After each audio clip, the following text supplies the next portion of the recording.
Wanda, dizem por aí que o diabo mora no inferno e eu soube que você tem o endereço do inferno. Mas não vou dar para ninguém. Eu tenho uns 4 endereços do inferno, mas não vou indicar. Mas e aquela história daquele vale em Jerusalém que teria dado origem ao inferno? Então, Thaís, o inferno, como o diabo, são figuras que a gente pode dizer com toda certeza que foram construídas historicamente. Porque hoje a gente fala que tudo é construído historicamente, mas aí é uma hipótese. Nesse caso, não. Se acompanha textos, é na realidade todo um processo que, inclusive, no caso do diabo, os espíritos malignos foram cultivados antes de espíritos benignos, pelo simples fato de que os seres humanos só se ferram. Imagine como era isso há 200 mil anos atrás. Então, tiraram a conclusão que existiam poderes maus.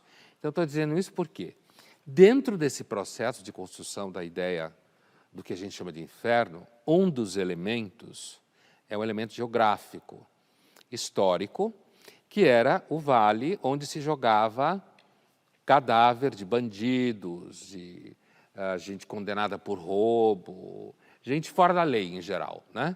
E as pessoas, elas apodreciam, porque, aliás, era uma forma de condenação e de humilhação pública, você deixar um corpo apodrecer. Mas havia um vale em Jerusalém, um lugar, que nem um vale do Anhangabaú, um vale. E o nome desse vale, que é Guiena, acabou se transformando numa das fontes, das inúmeras fontes, que acabou por construir essa noção que a gente tem de inferno hoje, que seria um lugar para onde as pessoas vão. Outra coisa, outro componente importante, foi a própria influência da concepção de Hades, da Grécia. Só que Hades ia a todo mundo, né?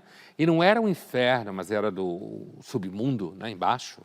E era um lugar onde as pessoas iam experimentar uma espécie de eternidade sem vida, sem gosto, né? A famosa cena de Aquiles deprimido embaixo no Hades e tal. E também no começo do cristianismo se narra a ida de Cristo, a descida de Cristo aos infernos. Então você vê que é um monte de coisa que vai convergindo para construir essa ideia.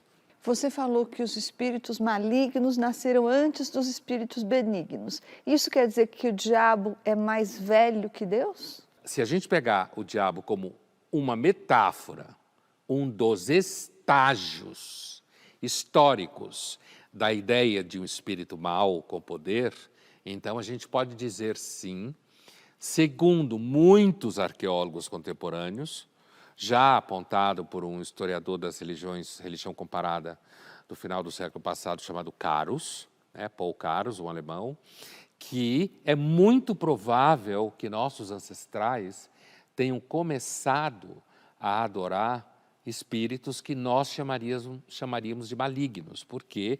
Porque são violentos, porque são cruéis, porque eles usavam esses espíritos para ameaçar as pessoas, e daí eles angariavam poder dentro dos grupos. Então, é bastante razoável dizer que o diabo, nesse sentido, nasceu antes de Deus. O mal nasceu antes do bem nas mitologias.